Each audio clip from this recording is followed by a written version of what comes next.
प्रणाम महाराज।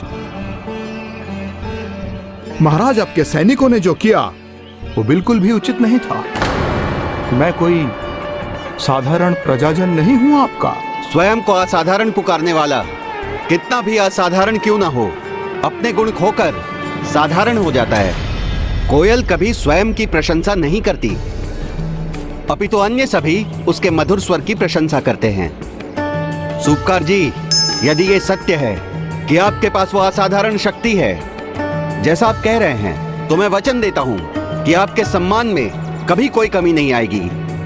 तो अब आप अपनी असाधारण शक्ति का प्रदर्शन कीजिए, यहां वर्षा करवाकर इस अतृप्त सूखी धरती की प्यास बुझा दीजिए। अवश्य महाराज।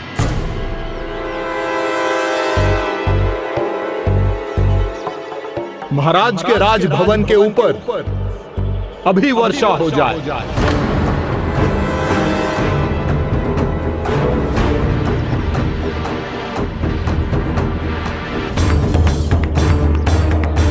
चिंता मत कीजिए महाराज, वर्षा होगी, अवश्य होगी। मेघों को एकत्रित होने में समय लगता है।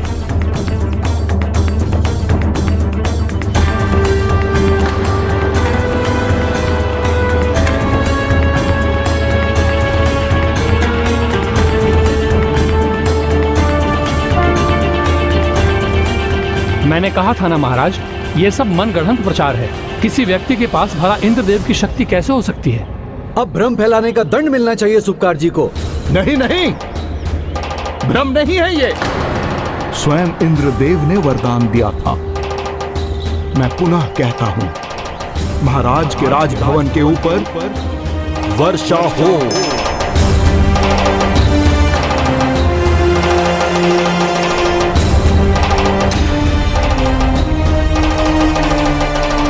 मेरा विश्वास कीजिए महाराज, मैं सत्य कह रहा हूं। यदि आपका कहा सत्य है तो यहां वर्षा क्यों नहीं हुई?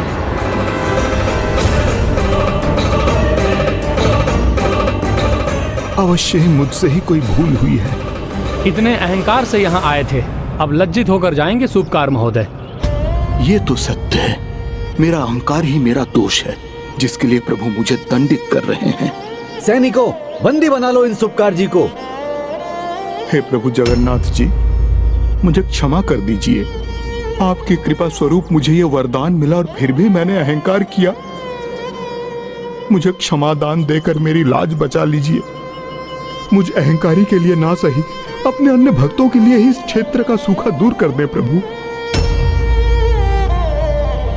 और कृपा करके यहां वर्षा करवा दीजिए।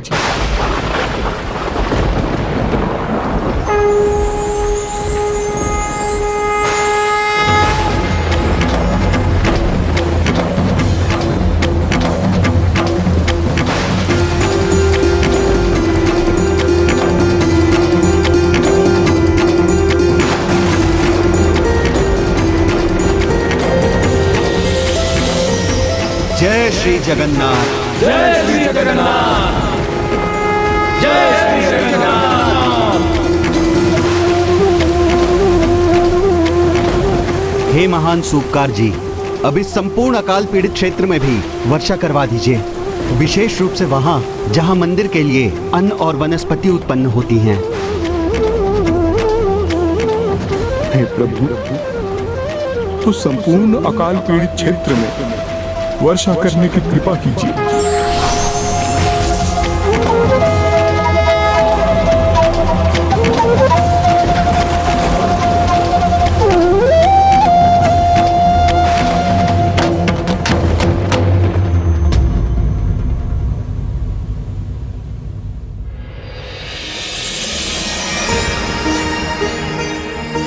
आनंद आ गया। प्रणाम देव ऋषि। प्रणाम देवराज। देव ऋषि, आपने सत्य कहा था। प्रभु के महाभोग को चख कर ऐसा लगता है जैसे स्वयं प्रभु मिल गए। धन्यवाद देवराज। आज आप ही के कारण जगन्नाथ जी पुरी के स्थान में वर्षा हुई। धन्यवाद तो मुझे आपका करना चाहिए, क्योंकि आप ही ने मुझे उसके लिए प्रेरित किया। और सत्य कहूँ तो मैं वहाँ वर्षा करने के आशय से कदापि नहीं गया था। तब तो ये प्रभु की ही लीला है। तो अब विलंब किस बात का, आइए आप भी प्रभु के महाप्रसाद को ग्रहण कीजिए। अवश्य। लक्ष्मी नारायण, लक्ष्मी नारायण। इस प्रकार प्रभु की लीला से पूरी क्षेत्र में वर्षा हुई और शीघ्र अकाल समाप्त हो गया और मंदिर का भंडार भी अन्न से भर गया। फिर राजा गालू माधव ने वो वचन भी निभाया जो उन्होंने सूपकार को दिया था। सूपकार जी, मैंने वचन दिया था आपके सम्मान में कोई कमी नहीं रहने दूंगा।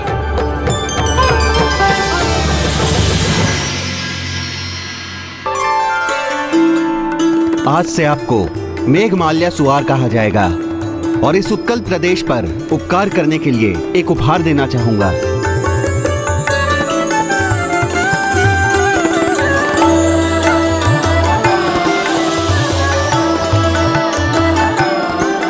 धन्यवाद महाराज। हमें क्षमा कीजिए, आरंभ में हमने आप पर संदेह किया।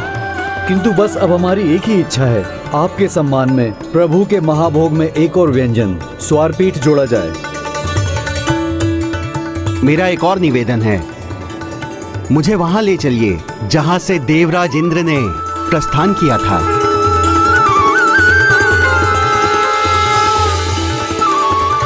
आइए महाराज, यही इंद्रदेव ने वरदान दिया था मुझे और उसके पश्चात वो स्वर्ग लोक चले गए। यदि यहीं से स्वर्ग की यात्रा आरंभ होती है तो यहाँ स्वर्ग द्वार का निर्माण होगा और कालांतर तक ये स्थान अत्यंत महत्वपूर्ण रहेगा, क्योंकि मुझे विश्वास है देवराज इंद्र यहाँ प्रभु जगन्नाथ की लीला और उनकी इच्छा से ही आए होंगे।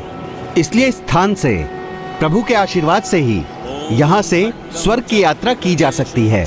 मैं यहाँ स्वर्ग द्वार के निर्माण का आदेश देता हूँ। शंखं संदधतिं करे स्त्रीनयनां सर्वांगभूषावृतां। उस दिन के बाद से स्वर्ग द्वार का विशेष महत्व है। स्वर्ग द्वार के सामने जहाँ पृथ्वी और महोदादि सागर एक दूसरे से मिलते हैं, वहाँ स्नान करने से पुरी की तीर्थ यात्रा पूर्ण होती है और स्वर्ग द्वार के निकट अंतिम संस्कार होने से स्वर्ग की यात्रा आरंभ होती है। अद्भुत। प्रभु की लीला, उनकी कृपा अपरंपार।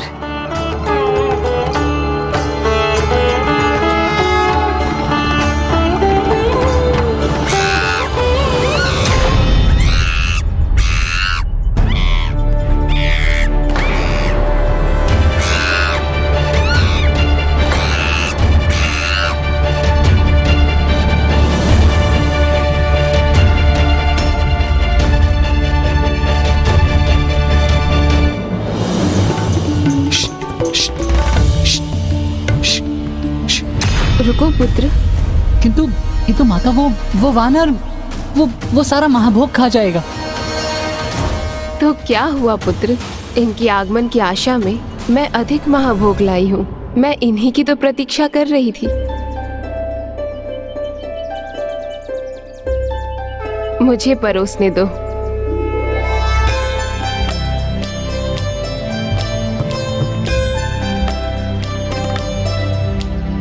सुमनत वंदित सुंदरी माधवी चंद्र सहोदरी है ममाए। मुनि गण वंदित मोक्ष प्रदायनी मंजुल भाषिणी वेदनुते। पंकज वासिनी देव सुपूजित सद्गुण वर्षिणी शांतियुते। जय जय मधुसूदन कामिनी आदि लक्ष्मी परिपालय मां।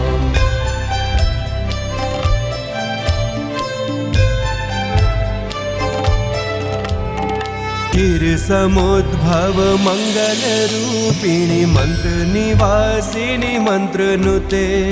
मंगलदायनी अंबुज वासिनी देवगणाश्रित पादयुते। जय जय मधुसूदन।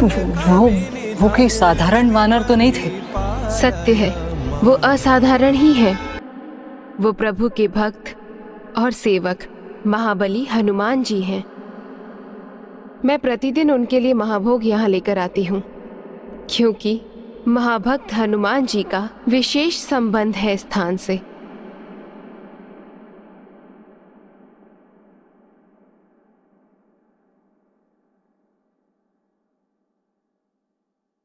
हाँ, मुझे ज्ञात है। आपसे पहले एक सज्जन भी आए थे यहाँ। तभी उन्होंने मुझे मंदिर के बारे में सब कुछ बताया कि मंदिर निर्माण के कार्य में प्रभु हनुमान जी ने बल देकर महाराज इंद्रद्युम्न की सहायता की थी। प्रभु हनुमान जी का विशेष संबंध इस मंदिर से बस इतना ही नहीं था। प्रभु जगन्नाथ जी के मंदिर की सुरक्षा और पवित्रता हेतु वो इसका ध्यान भी रखते हैं कि यहाँ वही भक्त पहुँच सके जिनकी प्रभु के प्रति सच्ची श्रद्धा, भक्ति और निष्ठा है। और ऐसा करने के लिए उन्होंने स्वयं को बेड़ियों में बांधा जाना स्वीकार किया, जिसके कारण उनका नाम पड़ा बेड़ी हनुमान।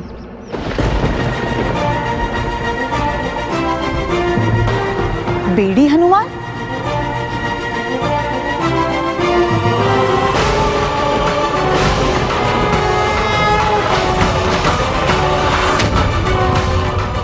विश्वास नहीं होता महाबली हनुमान जी को कोई बेड़ी में बांध सका। मन की जिज्ञासा ही जीवन का प्रकाश स्तंभ है, और यही जिज्ञासा तो भक्त माधव दास के मन में भी थी, जिन्हें स्वयं माता लक्ष्मी और देवी सुभद्रा साधारण मनुष्य भेष धारण कर प्रभु कथा सुना रही थी। महाबली हनुमान और बेड़ियों में? ये कैसे संभव है? कौन था वो जो स्वयं हनुमान जी को बेड़ियों में बांधने का सामर्थ्य रखता था?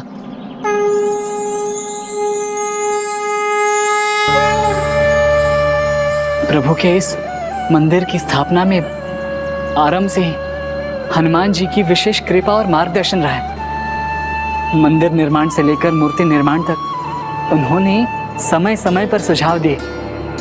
यदि ये कथा नहीं सुनी तो प्रभु श्री जगन्नाथ जी की कथा पूर्ण नहीं होगी। उनकी इस कथा के लिए आपको समय निकालना ही होगा। तुमने उचित कहा पुत्र। भक्त के परिचय के बिना भगवान का परिचय भी अधूरा ही है। और अब हनुमान जी को भोजन देने के बाद हमारे पास कथा कहने का समय है ना? अवश्य। तो सुनो भैया, मेरे मुख से बेड़ी हनुमान की कथा सुनो। आओ बैठो। इस कथा का आरंभ नील चक्र रक्षा की कथा से होता है।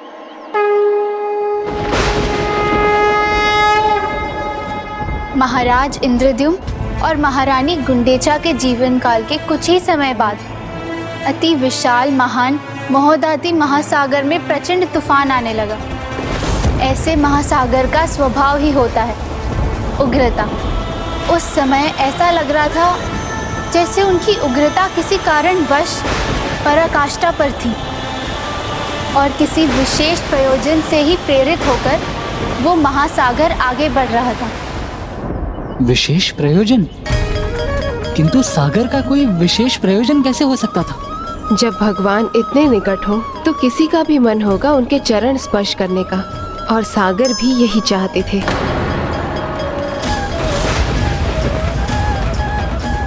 किंतु उससे तो जगन्नाथ जी पुरी मंदिर तक पहुंचने का मार्ग ही बाधित हो जाता। हाँ, यद्यपि सागर तट मंदिर से दूर था, किंतु महासागर के इस व्यवहार से एक गंभीर समस्या उत्पन्न हो गई थी। जैसे जैसे सागर मंदिर के निकट आने का प्रयास करते, पूरी क्षेत्र में बड़े तूफान आते, जिसके कारण नील चक्र पर संकट आ रहा था और ऐसा लगने लगा था जैसे वो मंदिर से नीचे गिर जाएगा। क्या महाबली हनुमान आए चक्र रक्षा के लिए? सागर के आचरण से अनभिज्ञ जगन्नाथ जी पुरी में प्रभु दर्शन के बाद महाभक्त भक्ति सागर में ऐसे डूबे कि अपने आराध्य प्रभु श्री राम के ध्यान में ही खो गए। उन्हें तो तूफान का आभास भी नहीं था।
किंतु प्रभु के नील चक्र को सुरक्षित रखने का सामर्थ्य एकमात्र हनुमान जी में ही था।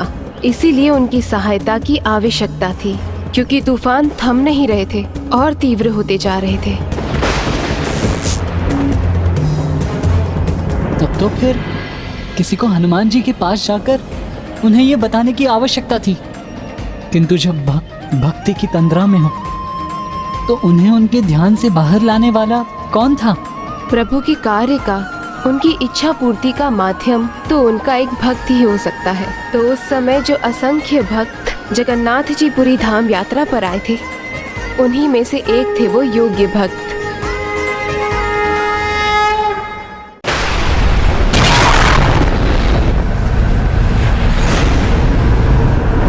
जहाँ सभी अन्य यात्री तूफान से भयभीत होकर विचलित हो, भगवान के दर्शन से वंचित हो रहे थे, वहीं एक भक्त था जो विचलित हुए बिना सभी कठिनाइयों का सामना करते हुए प्रभु के मंदिर की ओर बढ़ रहा था।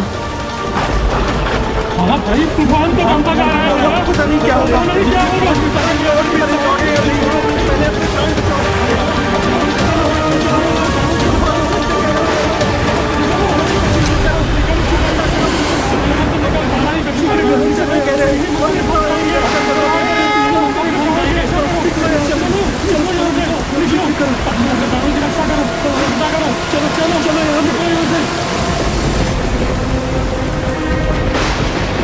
भैया, लगता है कि प्रभु की इच्छा नहीं है कि हम उन तक पहुंचे, तभी ये तूफान आया है। जब प्रभु का बुलावा ही नहीं आया तब भला उनके दर्शन कैसे होंगे? आओ भाई, लौट चलो यहाँ से।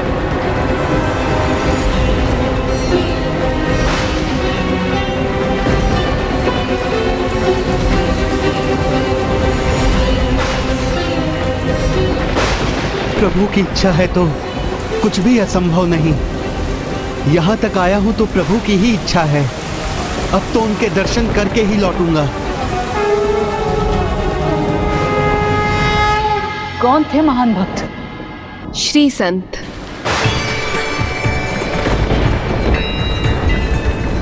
जय प्रभु जगन्नाथ, जय प्रभु जगन्नाथ, जय प्रभु जगन्नाथ, जय प्रभु जगन्नाथ, जय प्रभु जगन्नाथ।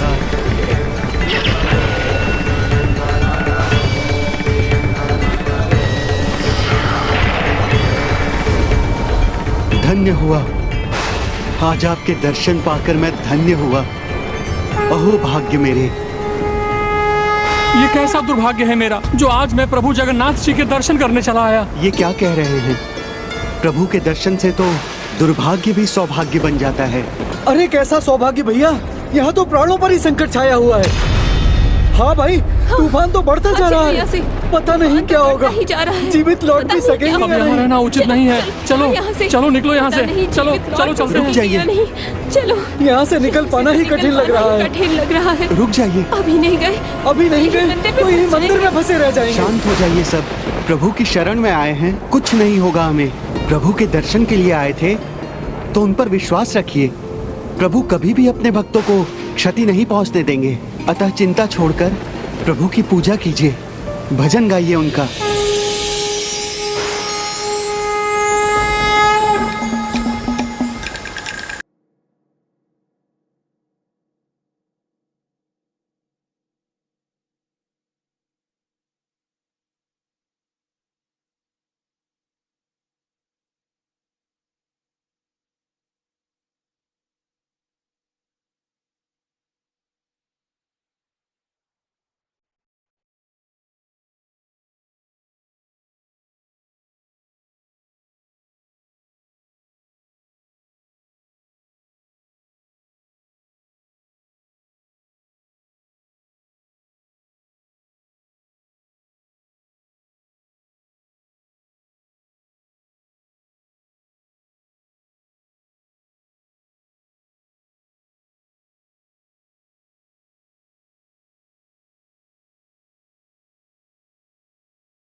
कैसी भयावह ध्वनि थी?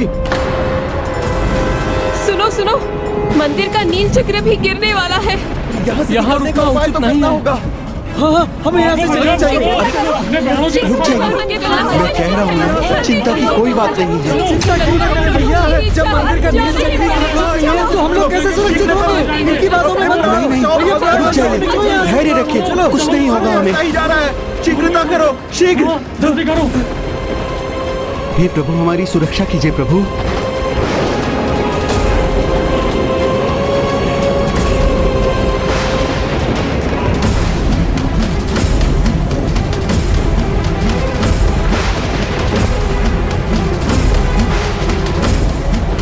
नील चक्र को लेकर तो मैं भी चिंतित हूँ।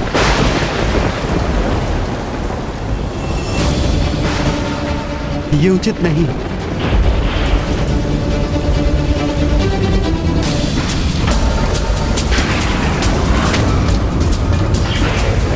नील चक्र को गिरने से रोकना होगा। आइए आइए आप सब, इस नील चक्र को गिरने से रोकने में मेरी सहायता कीजिए। आइए आप सब, निकलो यहाँ से, शीघ्रता करो, भाग चलो, तो चलिए निकलो यहाँ से, चलो भैया, भागो, चलो यहाँ से। शीघ्रता करो, हाँ जल्दी करो, चलो यहाँ से। कुछ भी हो जाए, मेरे रहते इस नील चक्र को धरती पर गिरने नहीं दूंगा। कैसी मूर्खता है ये? नील चक्र के भार के नीचे कुचले जाओगे। इस नील चक्र को रोककर अगर मैं इसके भार से कुचला भी जाता हूं तो मेरा सौभाग्य होगा।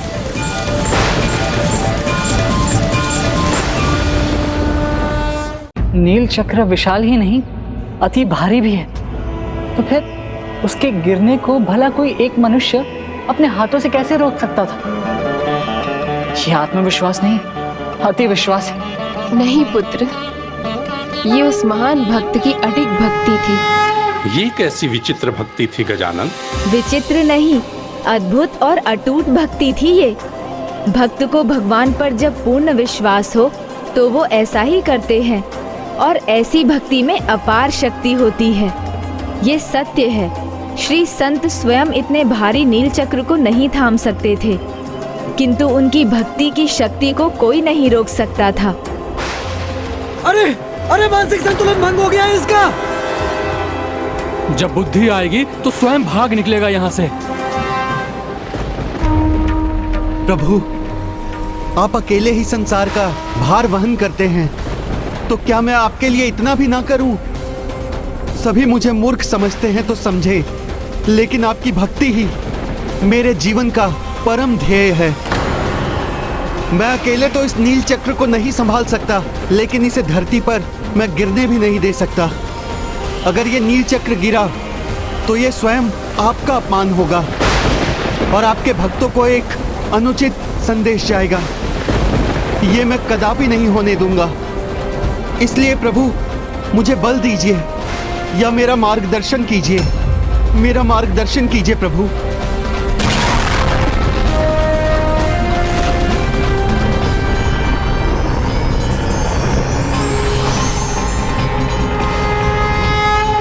यदि भगवान के बिना भक्त नहीं, तो भक्त के बिना भगवान भी पूर्ण नहीं।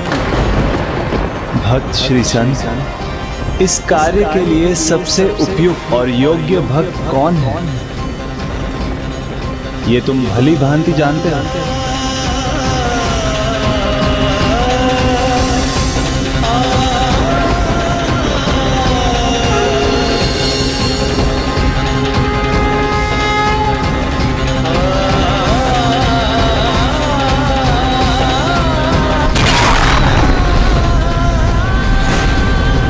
संकट की इस घड़ी में संकट मोचन महाबली भक्त शिरोमणि हनुमान जी, और कौन? लो भैया, अब आ गई बुद्धि से, तभी तो भाग रहा है यहाँ से। अब बुद्धि आ गई है मुझे, समझ गया हूँ। संकट मोचन हनुमान जी ही हमारा संकट दूर करेंगे। हे संकट मोचन महाबली हनुमान जी, मेरी सहायता कीजिए। प्रभु के नील चक्र को संकट से मुक्त कीजिए भगवान। रक्षा कीजिए प्रभु, रक्षा कीजिए।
प्रभु का भक्त उनका भजन गाते गाते रुक क्यों गया?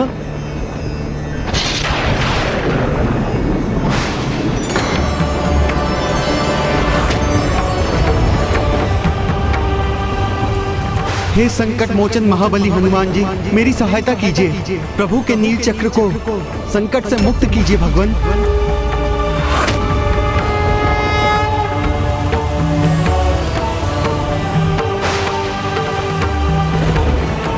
जय श्री राम।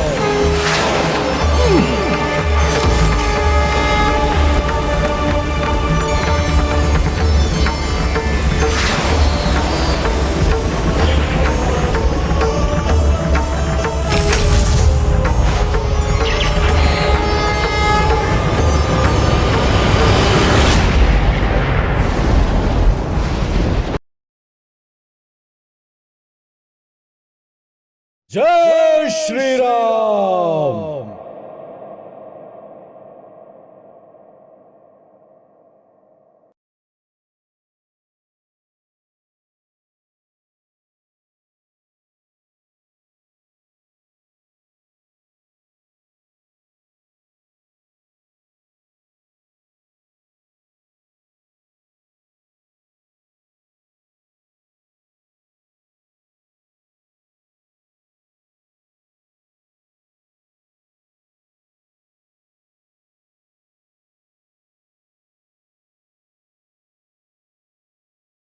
हे प्रभु, आपकी लीला है अपरंपार।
जय श्री जगन्नाथ जी। जय श्री जगन्नाथ जी। जय श्री जगन्नाथ जी। जय श्री जगन्नाथ जी। जय श्री जगन्नाथ जी। प्रभु जगन्नाथ जी की। प्रभु जगन्नाथ जी की। प्रभु जगन्नाथ जी की।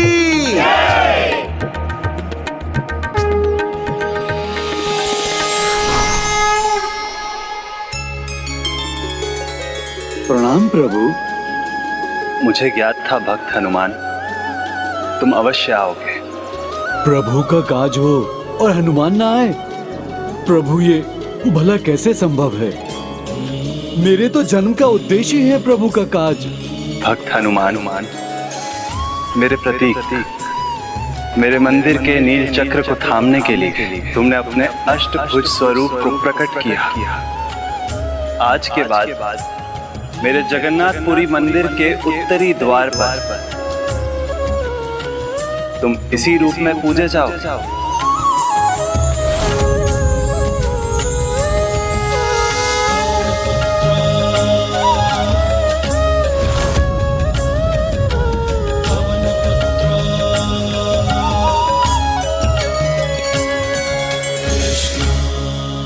प्रभु ये भक्त तो बस आपकी भक्ति का प्यासा है, आपकी सेवा करने के लिए ललायत है।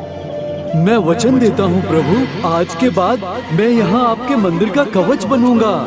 किसी भी तूफान और किसी भी संकट को आपके जगन्नाथपुरी मंदिर के निकट नहीं आने दूंगा। हनुमान तुम्हारे हृदय में मेरे लिए इतना प्रेम इतनी भक्ति है कि मैं रोकूंगा तो तुम तब भी नहीं रुकोगे। इसीलिए मैं तुम्हें आशीर्वाद देता हूँ, सफल भव। धन्यवाद प्रभु। ओम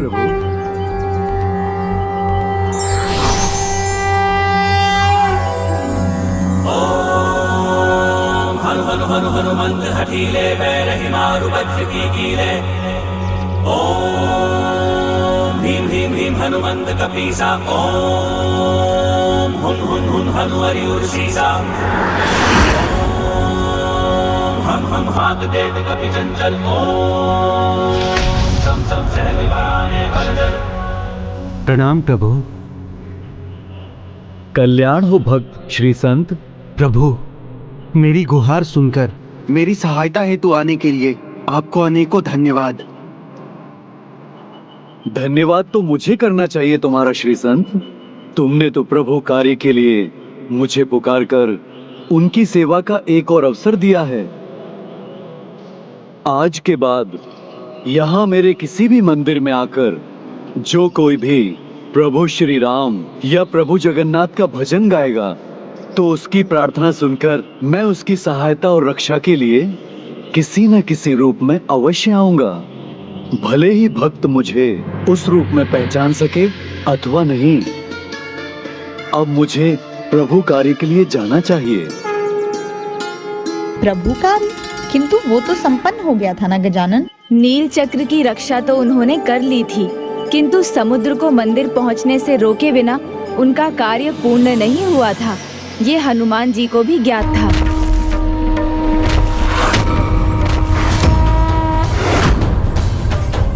किंतु सागर तो अपने प्रयोजन में स्थिर थे। वो तो तीव्र गति से मंदिर की ओर बढ़ रहे थे। किंतु जब स्वयं संकट मोचन हनुमान मंदिर की रक्षा में थे तो वहां भला कैसा संकट।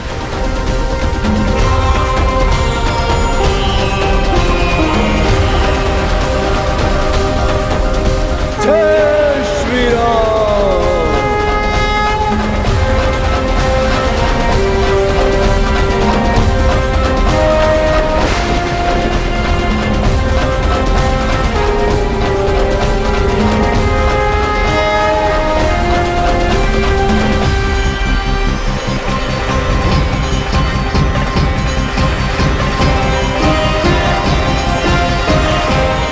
संसार में किसी भी कार्य को संपन्न करने के लिए राम नाम ही पर्याप्त है।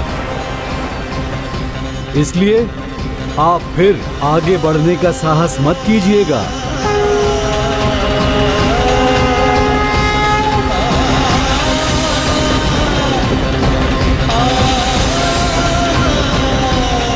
प्रभु जगन्नाथ जी की। अब समुद्र आगे नहीं बढ़ रहे हैं, तो मैं शीघ्र जाकर प्रभु की आराधना और उनके दर्शन कराता हूँ।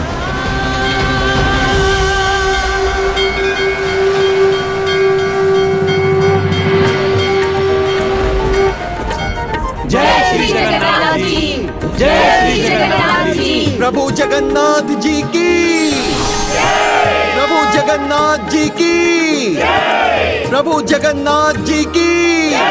भक्ति भाव से दर्शन करूंगा, प्रभु का आशीर्वाद प्राप्त करूंगा और शीघ्र ही अपने स्थान पर लौट जाऊंगा। प्रभु जगन्नाथ जी की, प्रभु जगन्नाथ जी की, प्रभु जगन्नाथ जी की।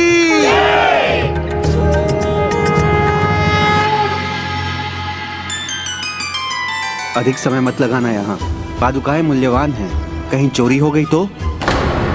प्रभु दर्शन में समय तो लगेगा ना, शांत रहिए और पूजा करने दीजिए। चलो भी, अब हो गई पूजा, भीड़ भी बढ़ रही है। विचित्र है ये भक्त, इसके मन में पादुकाओं का ही ध्यान है। चलो अब हो गई पूजा। शांत रहना तो आपके स्वभाव में ही नहीं है।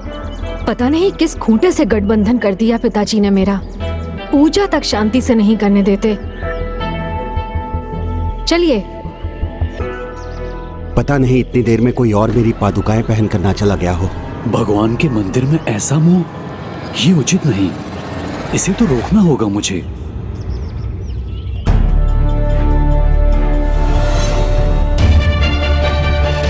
देखा, मेरी पादुकाएं मेरे पाँव में नहीं समा रही हैं। संभवतः किसी ने चुरा लिया यहाँ से। ये भी नहीं है, व्यर्थ ही पूजा के समय में इतना समय नष्ट हो गया और मेरी नई पादुकाएं भी चोरी हो गई। देखा, ये पादुकाएं मेरी नहीं हैं, संभवतः बदल दिया किसी ने इन्हें। ये भी नहीं है। शीघ्रता करने को कहा था मैंने, तुमने एक बात नहीं मानी मेरी। कोई और ले गया मेरी पादुकाएं। वस्तुओं का कैसा मोह, आज है कल नहीं रहेगी। निर्माण मोहा जित्संग दोषा अध्यात्म नित्या विनिवृत्त कामा द्वैर विमुक्ता सुख दुख संज्ञय गच्छन्ते मूढ़ा पदम वयम तथा। अर्थात जो मान और मोह से निवृत्त हो गए हैं, जिन्होंने संग दोष को जीत लिया, जो अध्यात्म में स्थित हैं, जिनकी कामनाएं मिट चुकी हैं और जो सुख दुख नामक द्वंद्वों से विमुक्त हो चुके हैं, वो उच्च पद को प्राप्त करते हैं। और वो यही संभव है, इसलिए यहाँ तो वो पुण्य मिलता है जो सदा साथ रहता है, जिसे कोई भी चोरी नहीं कर सकता। उसमें ध्यान लगाना चाहिए। धन्यवाद ब्राह्मण देवता, आपने मेरी आंखें खोल दी। मुझे मेरी भूल समझ आ गई। पादुकाओं में ही ध्यान लगा रहा और इनके मुंह में मैं प्रभु के दर्शन भी नहीं कर पाया। हम अभी भीतर जाकर उचित प्रकार से दर्शन करके आते हैं। अब मैं भी दर्शन करता हूँ।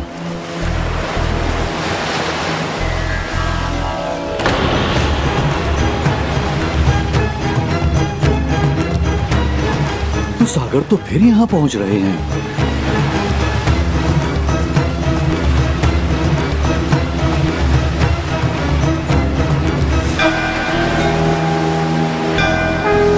जय श्री राम।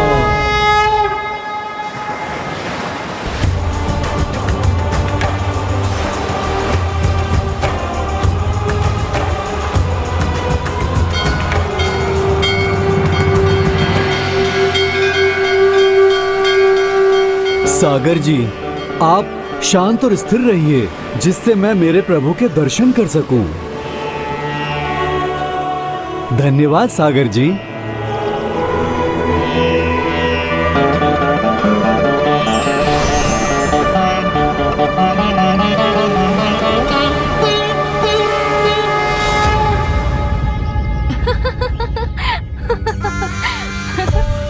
तुम प्रभु से क्या मांग रही हो बहन?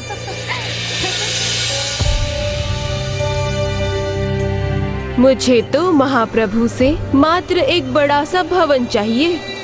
भवन का मैं क्या करूंगी? बहुत बड़ा भवन है मेरे पास। मुझे तो सुमित्रा जैसे मूल्यवान आभूषण चाहिए। सुभद्रा से अच्छे आभूषण हैं मेरे पास। मुझे तो प्रभु से सिर्फ संतान चाहिए। ये मंदिर में प्रभु के दर्शन के लिए या आपस में वाक युद्ध के लिए आए हैं?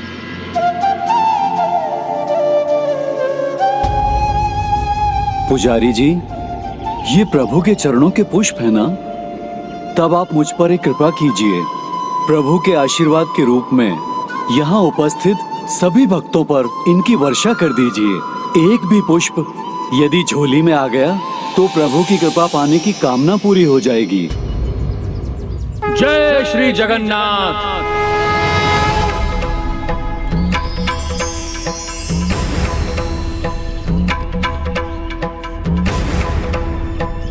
लो, हमें तो पुष्प दिया ही नहीं भगवान ने। हम यदि आशीर्वाद के भूखे हैं तो प्रभु भी भक्ति के भूखे हैं, और जो भक्त उनकी भक्ति की भूख को शांत करता है उन पर उनकी विशेष कृपा होती है।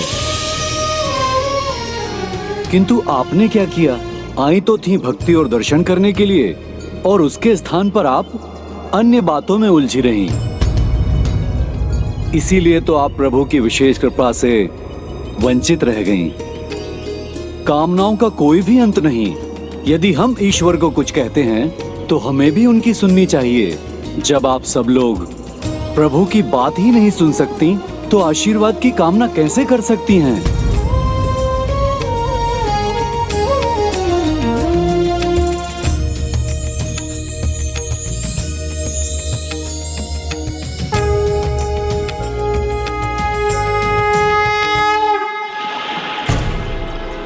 सागर जी तो पुनः उग्र हो रहे हैं।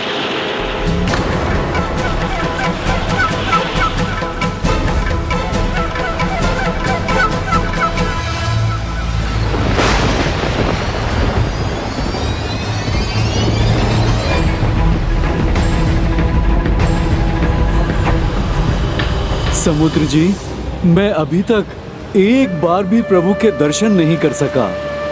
आप एक बार मेरे प्रभु के दर्शन तो करने दीजिए। वैसे ही वहां पर आने वाले यात्री मेरा ध्यान भटका रहे हैं, इसलिए आप तो शांत रहिए।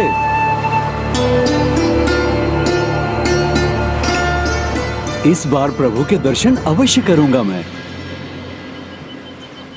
पुजारी जी, धन बहुत है मेरे पास, उसमें से मैं आपको भी दूंगा। बस मेरे अस्वस्थ पिताजी के लिए मोक्ष के द्वार खोल दीजिए। ये कम है तो मेरे भवन आइए, मैं आपको धन से तोल दूंगा, किंतु आपको मेरे पिताजी को सरलता से मोक्ष दिलाना है। कैसी मूर्खता है ये? धन देकर पिता के लिए मोक्ष मोल लेना चाहता है ये? ये लीजिए पुजारी जी, स्वर्ण का अमूल्य हार है, किंतु कुछ कीजिए। मेरे पिताजी को कुछ हो उसके पहले आप प्रभु की पूजा करके इनके लिए स्वर्ग के द्वार खोल दीजिए। जहां प्राण वायु की आवश्यकता है वहां धन का कोई लाभ नहीं। कितना भी धन दे दो, ना तो तुम अपने पिता के लिए अधिक सांस मोल ले सकते हो और ना ही उन्हें मोक्ष दिलवा सकते हो। बस मोक्ष पाने का तो एक ही उपाय है, वो है भक्ति। भक्ति ही प्राणवायु है। यदि आप हृदय में भक्ति रखकर प्रभु का नाम लेंगे तो हृदय में प्राणवायु का भी संचार होगा।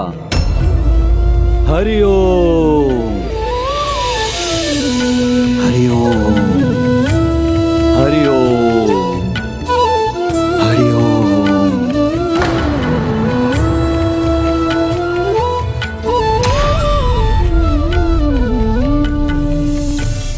आप भक्ति भाव से इस शंख को बजाइए, आप स्वस्थ भी होंगे और प्राणवायु के मार्ग में कभी भी कोई कमी नहीं आएगी।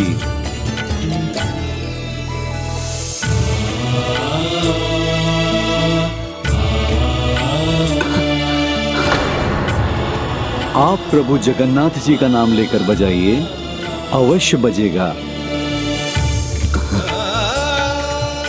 जय प्रभु जगन्नाथ जी।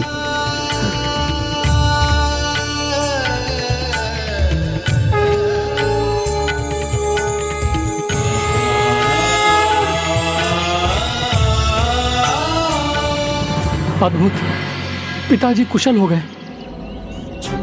क्षमा करें ब्राह्मण देवता, मैं पैसों के बल पर भक्ति मोल ले रहा था।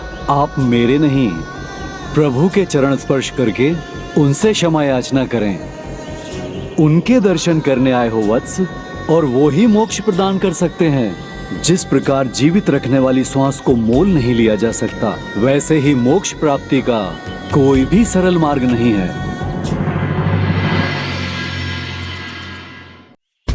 महान भक्त अपनी सेवा भक्ति से नहीं चूकते।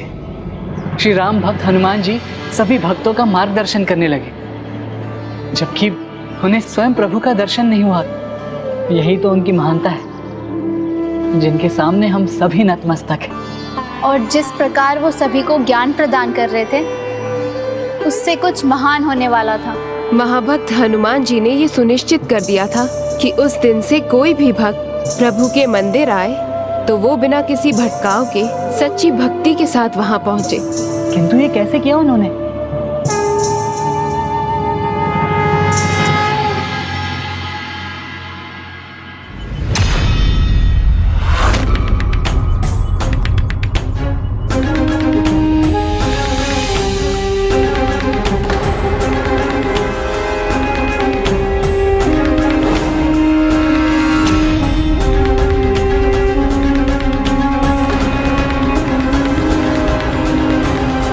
प्रभु, यहाँ तो सभी भटके हुए हैं। एक एक को समझाना तो असंभव है।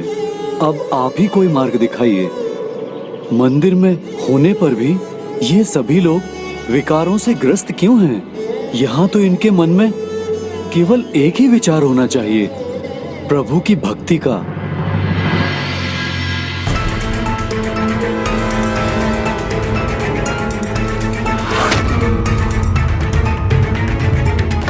कामदेव, यहाँ जो घट रहा है तो उसके पीछे कामदेव ही है। कामनाओं से मुक्ति ही सच्चे अर्थ में प्रभु का दर्शन है। व्यक्ति का मन कामनाओं से ग्रसित हो तो प्रभु मिलकर भी नहीं मिल पाते। संकट मोचन ने संकट को पहचान लिया था। उन्हें कामदेव की उपस्थिति और उसका प्रभाव स्पष्ट दिखाई दे रहा था। हनुमान जी ने ये ठान लिया कि उन्हें मंदिर के क्षेत्र को कामदेव से मुक्त करना होगा। और अब हनुमान जी जगन्नाथ जी पुरी आने वाले सभी भक्तों को कामना रहित करने जा रहे थे। आप जो भी कर रहे हैं, कृपा करके उसको रोक दीजिए और आप यहाँ से प्रस्थान कर जाइए। एक साधारण ब्राह्मण भला मुझे कैसे पहचान सकता है?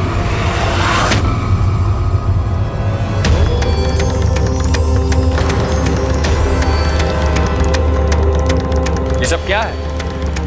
अब कौन है ब्राह्मण देवता? श्रद्धा, भक्ति और समर्पण मंदिर के प्रांगण में केवल यही भाव होना चाहिए, किंतु ये सब कामनाओं के विकार से ग्रस्त हैं, जो कदापि नहीं होना चाहिए। इसलिए आपसे आग्रह है, इस पवित्र स्थान को अपने प्रभाव से मुक्त कीजिए कामदेव। बस, मुझे चेतावनी देने वाले आप होते कौन? मैं यहाँ से क्यों जाऊँ, वो भी एक साधारण ब्राह्मण के कहने? कदापि नहीं। मैं साधारण ब्राह्मण हूँ या असाधारण, इसका ध्यान करने के स्थान पर आप ये सोचिए कि पुरी धाम बड़ी कठिनाइयों के बाद जगत स्थान के लिए अलौकिक से लौकिक धाम बना है। यदि यहाँ भी काम से ग्रस्त होकर दूषित भावनाओं के साथ भक्त यहाँ आएंगे तो भला प्रभु का आशीर्वाद कैसे पाएंगे? यही तो मेरा कार्य है। किसी को अपने मन में भाव नहीं लाने हैं तो ना ला। इसका चुनाव तो प्रत्येक व्यक्ति स्वयं कर सकता है, और ईश्वर ने इसी काम के लिए मुझे रचा है। इसी प्रकार प्रकृति को आगे बढ़ाने में सहयोग देता हूँ मैं। अवश्य कामदेव, इस संसार को आपकी आवश्यकता है, किंतु प्रत्येक स्थान पर नहीं। ये तो मंदिर है, अर्थात इच्छाओं और कामनाओं से दूर एक ऐसा स्थान जहाँ केवल भगवान का वास होता है, और यहाँ पर सभी का ध्यान एकमात्र ईश्वर पर ही लगना चाहिए। तो मैंने कब किसी को रोका है? कोई अपने मन से उलझना नहीं चाहे तो ना उलझे। ये तो आपको भी ज्ञात है, कलयुग में काम विकारों का बड़ा प्रबल प्रभाव है। इसलिए प्रभु के स्थान को छोड़कर आप कहीं और चले जाइए। यहाँ पर प्रभु के भक्तों को अपने प्रभाव से मुक्त रहने दीजिए। किंतु मैं आपका आदेश क्यों मानूं? आदेश नहीं, ये तो बस मेरा आपसे अनुरोध है। किंतु मुझे तो ये अनुरोध नहीं लगता, आदेश ही लगता है। मैं आपके आदेश को नहीं मानने वाला। मैं यहीं रहूंगा। आपका जो मन में आए आप कीजिए। आप तो मेरे लिए अन्य कोई और उपाय नहीं छोड़ रहे। मैं तो आप पर बल प्रयोग भी नहीं करना चाहता। अच्छा, तो तुम मुझे युद्ध के लिए चुनौती देना चाहते हो, किंतु मुझे रोकना है तो वही करना होगा। अगर आपने मुझे पराजित किया तो मैं धाम छोड़ के सदैव चला जाऊं, किंतु अगर मैं अपने बाणों से आपको प्रभावित कर सका तो मैं सदैव इस धाम में वास करूंगा।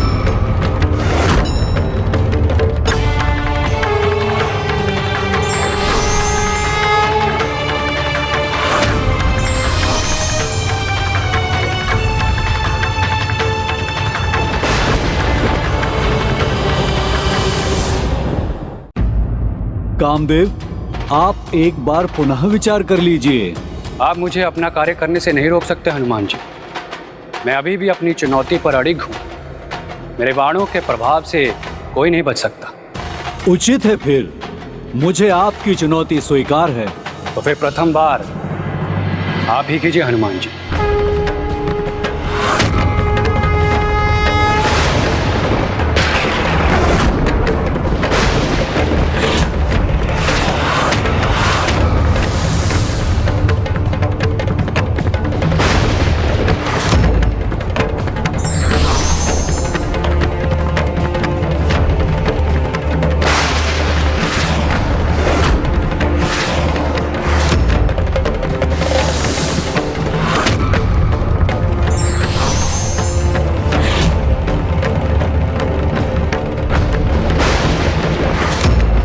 क्या राम भक्त हनुमान भी कामदेव को नियंत्रित नहीं कर पाए? अभी तो युद्ध आरंभ ही हुआ था पुष्पदंत जी। राम भक्त हनुमान कामदेव के समक्ष मात्र महाबली नहीं अपितु राम भक्त हनुमान थे। अतः ये युद्ध अस्त्रों की शक्ति से नहीं, भक्ति की शक्ति से लड़ा जाने वाला था। अब मेरी बारी है हनुमान जी। मेरे दिव्य 5 बाणों से आज तक कोई सुरक्षित बच नहीं पाया। आप भी बच नहीं पाए और मैं सदैव इस धाम में वास करूंगा।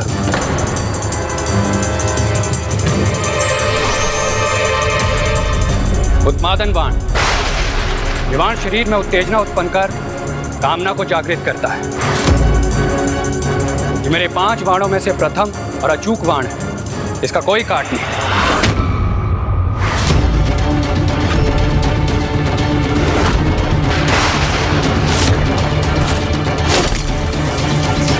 हर बाण का काट है प्रभु श्री राम नाम का बाण।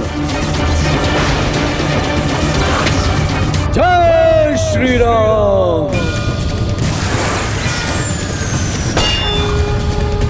असंभव।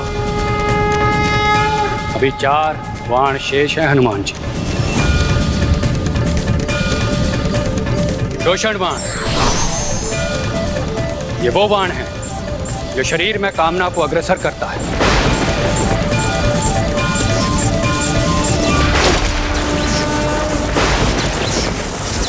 जय श्री राम।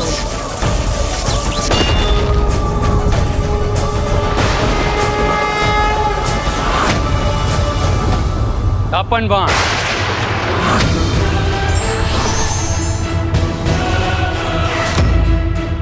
आप मेरे 2 बाणों को नष्ट करने में सफल हुए हनुमान जी, मगर ये मेरा तीसरा और सर्वशक्तिशाली बाण है।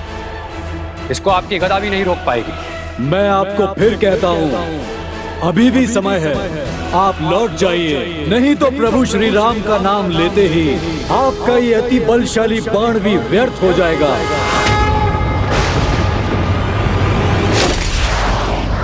जय श्री राम।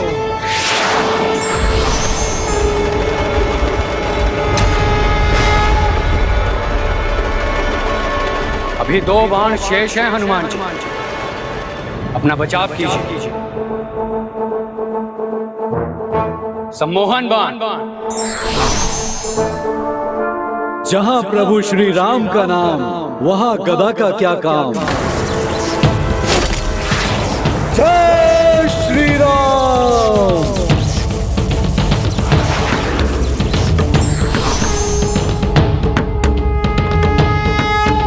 पावन बाण। ये बाण छोड़ते ही आप स्तंभित हो जाएंगे, फिर अपने मुख से आप प्रभु श्री राम जी का नाम भी नहीं ले पाए। अब मेरे सर्वशक्तिशाली काम बंध से आप स्वयं को नहीं बचा सकते।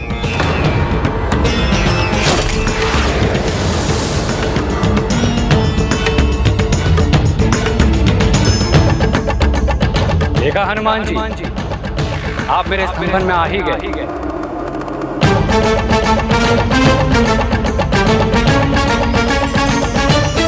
जय श्री राम,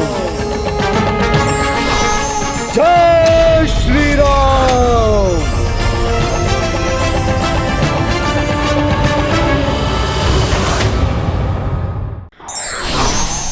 मेरे सभी बाणों को आपने नष्ट कर दिया हनुमान जी।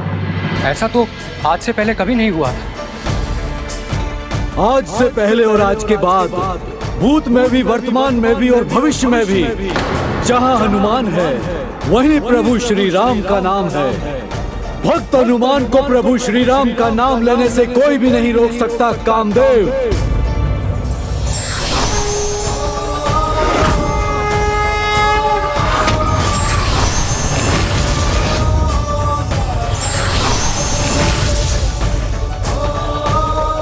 आपके सभी बाण तो नष्ट हो गए कामदेव, किंतु अभी मेरे सभी बाण सुरक्षित हैं, क्योंकि मेरे तो रोम रोम में प्रभु श्री राम का वास है।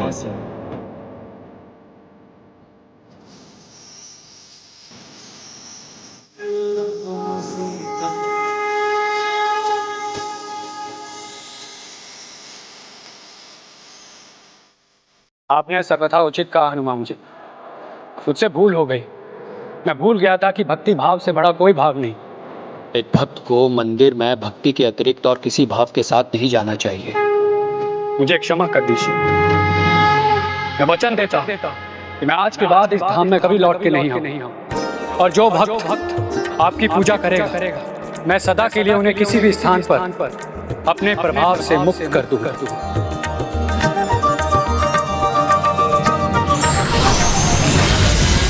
प्रभु जगन्नाथ जी की जय। प्रभु जगन्नाथ जी की जय। प्रभु जगन्नाथ जी की। ये मेरे मन में किस प्रकार का भाव आ रहा था? मैं तो यहाँ प्रभु दर्शन के लिए आया हूँ। प्रभु जगन्नाथ जी की जय।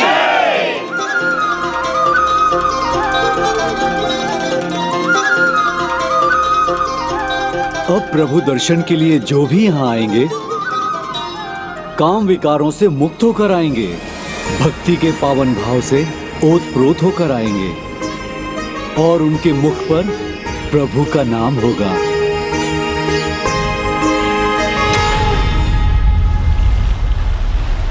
मुझे सागर जी को रोकने फिर जाना होगा।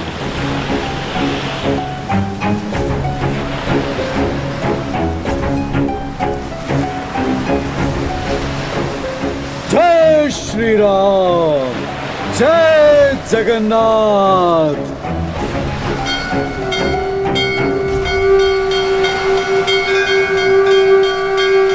अब मैं पीछे मुड़कर ही नहीं देखूंगा, अन्यथा फिर मुझे प्रभु के दर्शन की प्रबल इच्छा होगी।